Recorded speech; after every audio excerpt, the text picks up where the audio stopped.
प्रभु बड़ा घमंड करते हो ना अपने कलीसिया वालों पे, ध्यान देना, बुरा नहीं मानना। जैसे कलीसिया इतने लोग बैठे हैं, इतने लोग प्रार्थना वाले हैं, यीशु मसीह जाके बोलता होगा शैतान को, देख शैतान, रामपुर वाले हमारे विश्वासी देख कितने अच्छे प्रार्थना करते, जीवन जीते, गीत गाते, आराधना करते, बहुत अच्छे पवित्र है। वहीं पे शैतान बोलेगा, प्रभु इधर आओ, एक वीडियो मैं दिखाता हूँ। उसी में का देखो एक आदमी तम्बाकू खा रहा है, देखो ये देखो गाली दे रहे, वहां पे यीशु मसीह का सिर नीचे हो जाता है। अगर आप चाहते हैं कि आपके जीवन से किसी का, आपकी प्रार्थनाओं से किसी का भला हो जाए, एक दिल के साथ बता, माता जी सोइए नहीं, बाद में सोइएगा, ध्यान दीजिए, हमारी बातें समझ में आ रही है। अगर आप चाहते हो कि आपकी प्रार्थनाओं से किसी बेटी का, किसी बहन का भला हो जाए, बहुत से लोग बीमार हैं, बहुत से लोग शैतान से परेशान हैं, किसी का बीमारी सही नहीं हो रहा, किसी का दर्द बंद नहीं हो रहा, कोई सालों से प्रार्थना में आ रहा है, किसी का शादी नहीं हो रहा है, किसी का बच्चा नहीं हो रहा है, कोई कैंसर से परेशान, कोई कैसे परेशान। अगर आप चाहते हो कि अच्छा हो जाए तो आप शुद्ध जीवन जियो, पवित्र जीवन जियो। मैं गारंटी के साथ कहता हूँ, ये प्रभु यीशु मसीह का वचन है,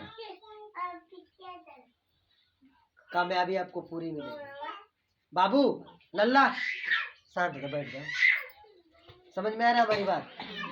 प्रार्थना उसी की सुनी जाती है जो पश्चाताप के साथ प्रार्थना करता है, पाप को छोड़ के प्रार्थना करता है। हमें इतना बढ़िया बढ़िया प्रवचन दे रहे हैं और पाप खूब करे तो ये प्रवचन का कोई मतलब नहीं। स्वर्गदूत बोलेगा, परवेश भाई सबसे पहले नरक में तुम ही को डालेंगे। हाँ, सबसे पहले नरक में वही जाएंगे। हम तो कहते हैं प्रभु हम योग्य नहीं तो हमको नरक में ही डालना। तैयार है आप लोग? बोलो। स्वर्ग में तो सब पास्टर भेजते हैं ना, हम बोलते हैं, बोलो प्रभु हम अगर पवित्र नहीं हो, हमारे अंदर गलतियां हो तो हमको नरक में ही डालना है। बोलो, हिम्मत है? क्यों है ना? क्यों? हमारे साथ बोलिए कि प्रभु हमारे जीवन में गलती है, पाप है, हम आपके लायक नहीं तो हमको डाल देना नरक में, हमें मंजूर है। क्यों? ठीक है, सही बात है ना? सही बात। स्वर्ग में तो जाना चाहते हैं, लेकिन स्वर्ग में जाने के लिए यीशु मसीह जैसे आज्ञा का पालन किया उसी तरह पालन करना पड़ेगा। एक आदम पाप करके कपड़ा खो दिया, जैसे ध्यान से देखिएगा, बेटा बेटी, माँ बाप बहुत प्यार करते अपने बेटा बेटी को। अगर बिटिया चाहे बेटा अगर गलती कर दे, अपनी मनमानी कर ले, तो माँ बाप उसको घर से निकाल देते हैं, बहुत नफरत करते हैं, है ना? और एक बात बताएं, कोई कोई माँ बाप ऐसे होते हैं कि कोई बेटा जो अनाथ है, जो चाहे रिश्तेदार ही का है, उसका चाल चलन बढ़िया होता है, उसको अपने घर रख लेते हैं, अपना बेटा बना लेते हैं। दोनों में कितना अंतर है? अगर आप आज्ञा का पालन करो, पवित्रता से चलो, ईमानदारी से चलो, तो आप बेटा बन जाएंगे। अगर आप बुराई करते हो, आज्ञा का पालन नहीं करते हो, तो आप बेटा से वो हक से निकाल दिए जाओगे, अनाथ हो जाओगे। एक आदम गलती किया, स्वर्ग से बाहर हो गया, एक आदम आज्ञा का पालन किया, स्वर्ग में पहुंच गया। तो हमें स्वर्ग, हम यहाँ पे यीशु मसीह में क्यों है, हम प्रार्थना क्यों कर रहे हैं, हमको यहाँ पे इकट्ठे होने की जरूरत क्या है? क्योंकि बाइबल बताता है कि प्रार्थना करते हुए स्वर्ग उठा लिए जाएंगे। हालेलुया, स्वर्ग उठा लिए जाएंगे, जो गड़बड़ है वो रह जाएंगे। तो फिर से आपको बोलते हैं कि हेरोदेस के जैसे मत पश्चाताप करना, दाऊद के जैसे करना। हेरोदेस ने ऐसा पश्चाताप किया कि जिसने पाप बताया उसको सीधा सीधी कलम करवा दिया। तो हो सकता है पास्टर साहब आपको डांटे, पास्टर साहब बताए। और एक बात और, आपके पास्टर साहब में कोई गलती दिखे तो तुरंत बोलना, पकड़ लेना कॉल। हम तो पूरा छूट देते हैं, हम जहाँ जाए कलीसिया में, जहाँ चला थे सीधा बोलते मेरे अंदर गलती दिखे तुरंत कॉलर पकड़ के बोलना है। ऐसा कैसे होता है? और आपका दिखेगा तो हम वो पकड़ लेंगे, हम वो नहीं छोड़ेंगे। इतना के लिए तैयार है? तो अगर इतना आप करेंगे तो जैसे ये वचन आशीष का वचन आपका कलीसिया के लिए, आपका गांव के लिए। अगर ईमानदारी के साथ, पवित्रता के साथ अगर रहोगे तो 9 प्रकार का वरदान इस कलीसिया में मिलेगा। कितना? 9। कुरिन्थिस की कलीसिया, कुरिन्थिस का कलीसिया जिस नगर में था, उस नगर में शरीर का व्यापार होता था। कौन सा? उस कलीसिया की औरतें गजरा लगा करके सज धज के कलीसिया में बैठ जाती थी। क्यों? कस्टमर बनाने के लिए। सोचो, ऐसी कलीसिया में प्रभु पवित्र आत्मा का दान दिया। कैसे? वो लोगों ने पाप को छोड़ दिया। मतलब कि जहाँ पे एक शरीर का वेश्यावृत्ति अड्डा, जहाँ पे औरतों अपना शरीर बेचती है, ऐसी जगह पे चर्च था। उन लोगों ने अपने जीवन को बदल लिया। कितना मेहनत करना पड़ा होगा। और प्रभु यीशु मसीह वहां पे 9 प्रकार का वरदान दिया। उतना ज्यादा तो पाप आप में नहीं है, लेकिन हो सकता है उससे भी बढ़कर हो। प्रभु यीशु मसीह कह रहा है कि मैं दरवाजे पे खटखटा रहा हूं, द्वार खोलो, मैं भीतर आऊंगा। लेकिन दरवाजा खटखटा, लेकिन हम सुनने भी तो चाहिए। तो आज का भजन संहिता 51 से हमें बोलना चाहते हैं कि पश्चाताप दिल से करें, ईमानदारी के साथ करें, दिखावे वाला पश्चाताप नहीं। यहाँ पश्चाताप कर लिए फिर पाप कर लिए, कौन देख रहा है? शैतान तो बोलेगा, कोई नहीं देख रहा है, पास्टर साहब भी नहीं देख रहा है, प्रभु भी नहीं देख रहा है, तुम तो अपने घरे में हो, कर लो। लेकिन बाइबल कहता है कि जो अंधेरे में हम करते हैं वो उजाले में दिखाया जाएगा। हालेलुया। जो अंधेरे में हम करते हैं उजाले में दिखाया जाएगा। अभी हम ज्यादा समय नहीं लेना चाहेंगे। एक वचन को देख लीजिए, निकाल लीजिए गलतियों, जल्दी से 5 का 14 वचन, कोई एक जन पढ़ दीजिए। गलतियों 5 का 14। क्योंकि सारी व्यवस्था, गलतियों, हाँ वही पढ़ रहे 5 का 14। हाँ पढ़िए, हाँ पढ़िए। क्योंकि सारी व्यवस्था इस एक ही बात में पूरी हो जाती है, तू अपने पड़ोसी से अपने समान प्रेम रख। गलतियों ही निकाले हैं।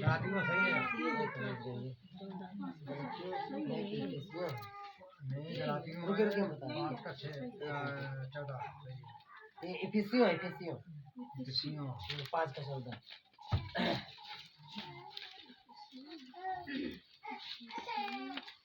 कोई बहनों में से पढ़िए, इफिसियों 5 का 14। इस कारण वह कहता है, हे सोने वाले जाग और मुर्दों में से जीव, तो मसीह की ज्योति तुझ पर चमकेगी। आमीन, हालेलुया। हे सोने वाले जाग उठ, तो मसीह की ज्योति तुझ पर चमकेगी। ध्यान देना, अगर कोई सोया है तो उसको जगा सकते हैं। अगर सोने का नाटक कर रहा तो हाँ, जैसे खेत में काम करने जाना है, चाहे मान लीजिए पति पत्नी का हो गया झगड़ा और पत्नी सो गई है, नाटक कर रहे हैं सोने का, अब पति को काम पे जाना है, अरे उठो खाना बनाओ, उठो, वो तो जगी है लेकिन सोने का नाटक कर रहे हैं। 4 बाल्टी पानी भी डाल दो तो भी नींद नहीं खुलेगा। अच्छा पुरुष है, अगर सोया है नाटक करके, झगड़ा करके, मुंह फुला के, तो कितना भी उसको जगाओ नहीं जगेगा। तो वचन कह रहा है कि जो सोने वाला है तो उसको जगा सकते, लेकिन जो सोने का नाटक कर रहा है उसको बड़ा। वचन कह रहा है कि हे सोने वाले जाग, तो मसीह की ज्योति तुझ पर। ये कोरोना की बीमारी में बहुत से लोग मर गए, कब्रें कितनी मालूम है। ये कोरोना बीमारी ने तो मारा ही मारा, अब प्लस अपने आप लोग मर गए। प्रार्थना करना छोड़ दिए तो मर गए ना, गुटखा खाने लगे तो मर गए, पाप करने लगे तो मर गए, बुराई करने लगे मर गए, चुगली करने लगे तो मर गए। मतलब कि जितना भी बुराई कर रहे हो मर गए हो। हालेलुया। वचन कह रहा है कि सोने वाले जाग, मतलब कि प्रभु कह रहा है कि तू मरा नहीं है, मरो के जैसा बन गया है। हालेलुया। वचन क्या कह रहा है भजन संहिता 51 से लेके चल रहा है पश्चाताप से, ध्यान दीजिएगा। हमारा पैराग्राफ वही है, मरे नहीं हो, लेकिन वचन क्या करे, हे सोने वाले मुर्दों में से जाग उठ। मतलब कि जगाने वाले को पता है कि तुम मरे नहीं हो, मरने का नाटक कर रहे हो, जाग जाओ। तो क्या होगा, मसीह की ज्योति। अरे मेरे प्रियो, जब कोई व्यक्ति प्रभु यीशु पे विश्वास करता है तो अपने अंदर के पाप को क्या करता है, मार देता है, और जो आत्मा उसकी मर गई रहती है, जो अच्छाई उसकी मर गई रहती है, उसको वापस ला देता है, जाग जाता है। तो मसीह की ज्योति कैसे चमकती है, उसकी प्रार्थनाओं से बीमार चंगे होते हैं, उसकी आवाज से लोग बदल जाते हैं। वो जिस घर में कदम रखता है वो घर को प्रभु आशीष कर देता है, जिस खेत में कदम रखता है उस खेत को प्रभु आशीष करता है। कैसे, जब वो मुर्दों में से जाग जाए तब। मुर्दा कुछ नहीं करता, मुर्दा तो चुपचाप पड़ा रहता है। तो मतलब कि हम कुछ नहीं करते, मतलब हम मुर्दे हैं,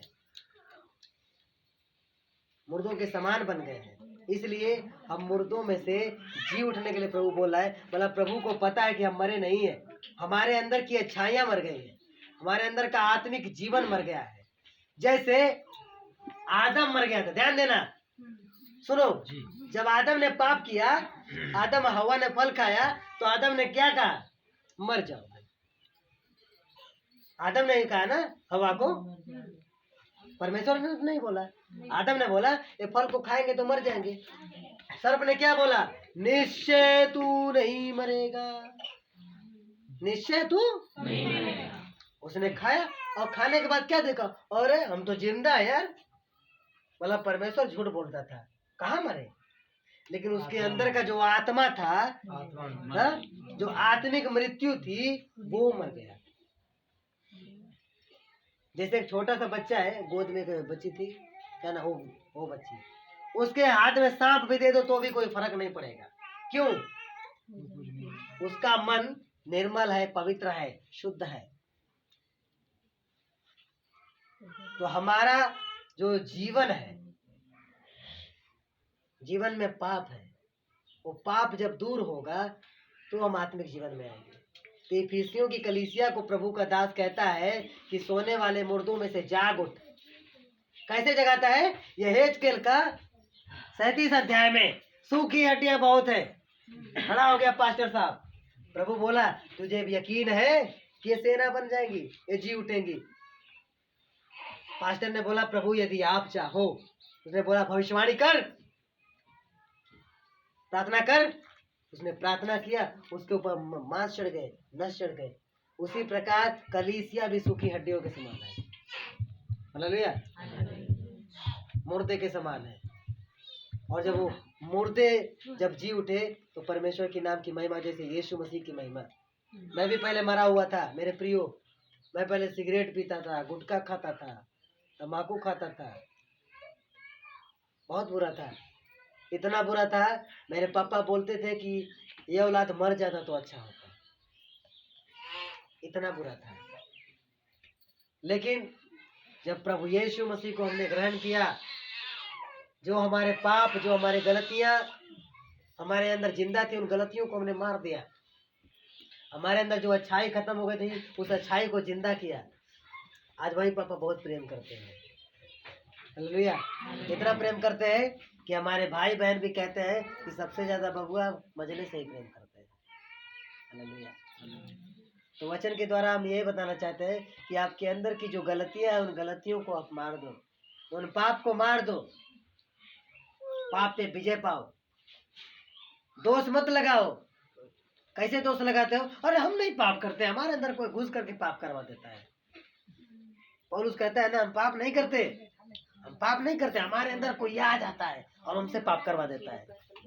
एक व्यक्ति था, वो फोन करता था, सुनिए 8-9 साल पहले की बात बता रहे हैं। एक आदमी फोन करता था मेरे पास, बोलता था प्रवेद भाई शैतान बहुत तोड़ रहा है, मरोड़ रहा है, बहुत परेशान कर रहा है। बोला अच्छा, बोला शैतान बोला तम्बाकू खाओ, लेकिन प्रवेद भाई मेरे पास तम्बाकू है नहीं, मैं खाऊंगा नहीं। 5 मिनट के बाद फोन करता, प्रवेद भाई क्या करो, मुझे दुकान पे लेके आ गया। बोला कोई बात नहीं, प्रार्थना करो। 10 मिनट के बाद फोन करता, परवेज भाई भ्रष्ट कर दिया शैतान, खिला दिया मेरे को। समझ रहे हमारी बात? हाँ, पाप हम खुद करते हैं और दोष शैतान को दे देते हैं। जैसे ये देखिए खंबा है, एक खंबे को हमने जोर से पकड़ लिया ऐसा, अब बोला भाई बहन हमको छुड़ाओ जल्दी, हमको छुड़ाओ जल्दी, ये पकड़ा हुआ है खंबा। आप क्या कहेंगे? फिर खंबे को हमने खुद पकड़ा। उसी प्रकार हम कहते हैं कि बुराई नहीं छोड़ पा रहा है, पाप नहीं छोड़ पा रहा है। मेरे प्रियो, पाप को तो हमने खुद पकड़ा है, पाप ने हमको नहीं पकड़ा, हमने खुद उसको पकड़ा है, बुराई को। हालेलुया। तो वचन के अनुसार आप जीवन जिएंगे, वचन के अनुसार अपना जीवन बिताएंगे, परमेश्वर आपको बहुत आशीष करेगा, बहुत ब्लेस करेगा। पता है आप लोगों के लिए कहाँ से प्रवेश भाई है? मैं मुंबई में था, मुंबई से गोरखपुर के पास मऊ में आया, मऊ से शाहजहांपुर में, शाहजहांपुर से भाई से मिले फर्रुखाबाद में, और हमको फोन किए थे परसों, और आज मैं कल आ गया था। हालेलुया। सोचिए कितना दूर से ये संदेश आपको बताने के लिए प्रभु ने कहाँ से भेजा। समझ में आ रहा है मेरी बातें? भूल नहीं जाना, आज ये चल रहा है, बाद में पता दिमाग से निकल जाए। फिर से ध्यान से सुनिए, पश्चाताप दिखावे वाला मत करना कि आज पश्चाताप करो फिर कल पाप हो जाए। जब पश्चाताप, जब प्रार्थना जब होता है, जब पास्टर साहब यहाँ प्रचार करते हैं, तो ऐसा लगता है अरे मेरे दिमाग में एकदम भर गया, अब यीशु मसीह एकदम वही वचन एकदम पूरा याद हो जाता है। और जैसे प्रार्थना खत्म होता है, घर पे जाते भूल जाते हैं। यहाँ पे तो इतना मन में डिसाइड हो जाता है, एकदम पवित्र, पास्टर से भी पवित्र हो जाएंगे, पास्टर से भी आगे हो जाएंगे, खूब करेंगे प्रार्थना, खूब पढ़ेंगे वचन, एकदम यीशु मसीह से बात करेंगे डायरेक्ट आमने सामने। बाद में फिर गलती हो जाता है। तो मेरे प्रियो, पश्चाताप का जीवन ही हमें स्वर्ग पहुंचाएगा। आंसुओं की प्रार्थना प्रभु सुनता है। अपने दिल को तोड़ करके प्रभु से प्रार्थना करो, एक दर्द के साथ प्रार्थना करो। आपकी गलतियां नहीं छूटती है, आपका नशा नहीं छूटता है, आपकी बुराई नहीं छूटती है, आप प्रभु से प्रार्थना करो, रो रो के प्रार्थना करो, बिलख बिलख के प्रार्थना करो कि प्रभु हम आपके मंदिर हैं। प्रभु को बोलो, प्रभु हम पाप छोड़ना चाहते हैं, प्रभु हम चाहते हैं कि हमारी प्रार्थना से किसी का भला हो जाए, प्रभु हम चाहते हैं कि हमारी प्रार्थना से हमारे कलीसिया में बढ़ोतरी हो, प्रभु हम चाहते हैं कि हमारी प्रार्थना से लोगों के जीवन बदल जाए, प्रभु हम चाहते हैं कि हम किसी के लिए प्रार्थना करें तो शैतान निकल जाए, प्रभु हम चाहते हैं कि हमारे जीवन में आशीष का कारण हो, प्रभु हम चाहते हैं कि हमारी प्रार्थना से बहुत सी बहनें बदल जाए। उसके लिए हमें क्या करना पड़ेगा? रो रो करके पश्चाताप की प्रार्थना करना पड़ेगा, एक दर्द के साथ प्रार्थना करना पड़ेगा। दर्द की प्रार्थना के लिए आपको हाबिल का दिल चाहिए, एक हाबिल का दिल जो दर्द समझे। हमारे पास प्रार्थना के लिए लोग आते हैं, हम प्रार्थना करते भेज देते, लेकिन मेरे प्रियो एक दर्द उनके प्रति हमारे दिल में रहेगा, एक प्रेम रहेगा, तभी तो आंसू आएगा। हालेलुया। दाऊद राजा कहता है कि मैं प्रभु से रोता हूँ, जब प्रभु से प्रार्थना करता हूँ तो मेरे आंसू से मेरा बिछौना भीग जाता है। हमारे गाल भीगते क्या? कैसे प्रभु आशीष करेगा? हालेलुया। पास्टर थोड़ा गोद में ले लीजिए। समझ में आ रहा है मेरी बात? दाऊद राजा कहता है कि मैं प्रभु से रोता हूँ, अपने गलतियों को मानता हूँ, मैं प्रभु से मदद मांगता हूँ, प्रभु से जब प्रार्थना करता हूँ मेरा पूरा बिछौना आंसुओं से भीग जाता है, हमारे गाल नहीं भीगते। कैसे प्रभु आशीष करेगा? आंसू बहाकर प्रार्थना तो करो, दर्द के साथ प्रार्थना तो करो। प्रभु का दास यिर्मयाह कहता है कि प्रभु काश ऐसा होता कि मेरा सिर पूरा जल होता, मेरी आंखें आंसुओं का सोता होती, मैं दिन रात अपने लोगों के लिए रोते रहता है। आप रो करके कब प्रार्थना कर पाएंगे? जब आपका दिल में पश्चाताप होगा, आपके अंदर पाप नहीं होगा, तब आपकी आंखों से आंसू आएंगे। आपके अंदर बुराई नहीं रहेगी, तब आपके आंखों से आंसू आएंगे, नहीं तो आंसू नहीं आएंगे। अगर आप चाहते हो कि आपके पास्टर को प्रभु और बढ़ाए, आप चाहते हो कि आपके गांव को प्रभु और बढ़ाए, आप चाहते हो कि आपका पूरा गांव, जहाँ जहाँ से लोग प्रार्थना में आते हैं, उनके उनके गांव में प्रभु बहुत आशीष करे। उसके लिए क्या करना पड़ेगा? आंसू बहा कर रोकर प्रार्थना करना पड़ेगा। इसलिए हम चाहते हैं कि अपने आप को समर्पण करिए आज प्रभु में। प्रभु चाहता है, हमसे प्रेम करता है, हमारे लिए उसने अपने आप को कुर्बान कर दिया। क्या यीशु मसीह को दर्द नहीं हुआ होगा? हमारा थोड़ा सा उंगली कट जाता है, खून बहने लगता है, तुरंत हम पट्टी करवा लेते हैं। वो खुदावंद यीशु मसीह के हाथ में कीले ठोके गए, पैर में कीले ठोके गए, पेट में भाले मारे गए, कांटों का ताज उसके माथे पे डाला गया, कांटा जो है उसकी आंख को छेद करके बाहर हो गया। हालेलुया।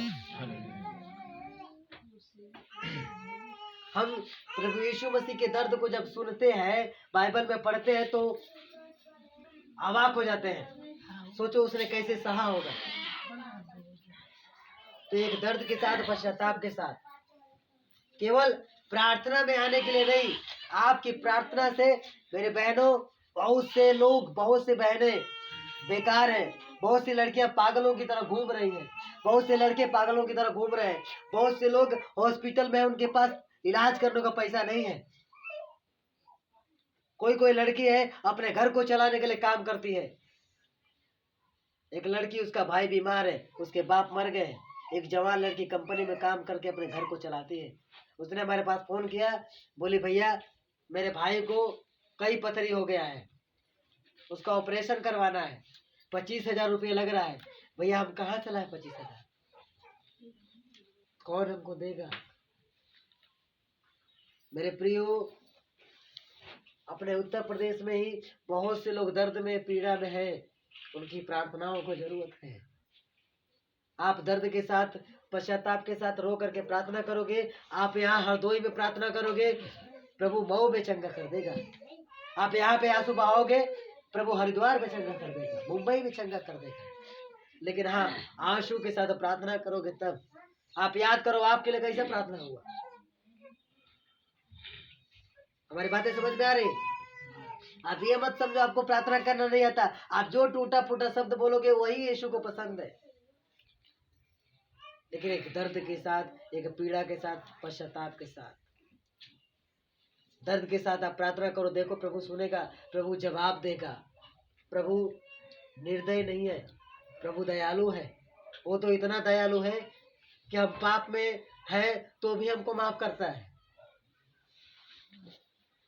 वो प्रभु यीशु मसीह इतना अच्छा है, इतना अच्छा है कि हम दिन रात हमारे जीवन से पाप होते रहते हैं, हमारे कानों से पाप होते, हमारे जुबानों से पाप होते, हमारे आंखों से पाप होते, तो भी हमको मारा नहीं ना।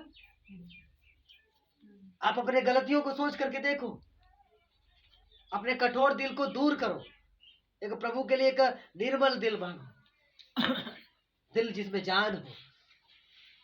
सोच के देखिए, हमारे जुबान से गलती होते रहता है, किसी न किसी का बुराई होते रहता है, प्रभु क्यों नहीं मारता है? वो प्रभु चाहता तो एक झटके में हमको खत्म कर देता है।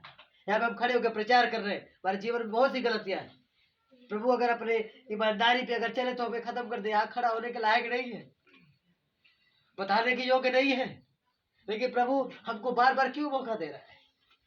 आप अच्छा गीत गाते हैं, अच्छा प्रार्थना करते हैं, लेकिन गलतियां तो है, पाप तो बहुत है। लेकिन प्रभु आपको क्यों छोड़ रहा है? प्रभु आपको क्यों माफ कर रहा है? क्योंकि वो चाहता है कि सुधर जाओ, वो चाहता है बदल जाओ। हमारे द्वारा बहुतों को उद्धार करना चाहता है, आपके द्वारा बहुतों की जिंदगी को बताना चाहता है। आपके जुबान से बहुतों के जीवन को वो बदल देगा। वो हमें मौका दे रहा है। वो कह रहा है कि मेरी बेटी, मेरे बेटे मेरे पास आ, मैं तुझे बुला रहा हूँ। यीशु मसीह इंतजार कर रहा है। यीशु मसीह बोल रहा है, अपने पाप को छोड़कर मेरे पास आओ। वो इंतजार कर रहा है। क्या आप तैयार हैं उसके पास आने को? वो हमारी प्रार्थनाओं को सुनने वाला है। वो चाहता है कि आप जो प्रार्थना करें, आपकी प्रार्थना में सामर्थ्य हो, आपकी प्रार्थना में शक्ति हो। आप जब प्रार्थना करो, पास्टर की जरूरत नहीं, आपको खुद प्रभु खड़ा करना चाहता है। लेकिन इसके लिए एक दर्द चाहिए, वो प्रेम चाहिए। यीशु मसीह दुनिया से ऐसा प्रेम किया कि अपने आप को कुर्बान कर दिया, लेकिन हम कितना प्रेम करते हैं। फिर से हम आपको बोल रहे हैं, बहुत से लोग बीमार हैं, बहुत से बेटियों के साथ बलात्कार हो जा रहा है। 9 साल की लड़की, 6 महीने की लड़की, 1 साल की लड़की, 5 साल की लड़की, उनके साथ बलात्कार करके उनको पोस्टमार्टम कर उनके शरीर को चीर फाड़ के फेंक दिया जाता है। लोगों के मांस को कुत्ते नोच नोच खाते हैं। ये दुनिया में पाप अपनी अंतिम छोर पे है मेरे प्रियो। हमको प्रभु इसलिए चुना है कि हम प्रार्थना करें। पाप बहुत ज्यादा हो रहा, अत्याचार बहुत ज्यादा हो रहा। कहीं बाप बेटी के साथ तो कहीं कुछ बोलने में भी शर्म आता है, इतना ज्यादा अत्याचार। जरूरत है एक रिवाइवल की, एक जागृति की, कि हम सब प्रार्थना करें। हमारी प्रार्थनाओं से परमेश्वर हमारे उत्तर प्रदेश को अच्छा कर देगा। जगह जगह पे दंगे हो रहे हैं, जगह जगह पे कलीसियाएं, पास्टर लोग मार दिए जाते हैं, झूठे आरोप लगा दिए जाते हैं। लड़कियों के साथ कहीं कहीं कलीसिया में घुसकर उनके साथ दुष्कर्म होता है। जरूरी है हम प्रार्थना करें, केवल हमारा ही गांव नहीं, पूरे भारत के लिए प्रार्थना करें। हमें प्रभु इसीलिए चुना, खाली यीशु मसीह में इधर आके हालेलुया करने के लिए नहीं, एक आंसू बहाकर प्रार्थना करने के लिए। अगर हम सुसमाचार सुनाएंगे नहीं तो क्या होगा? वो नगर नष्ट हो जाएगा।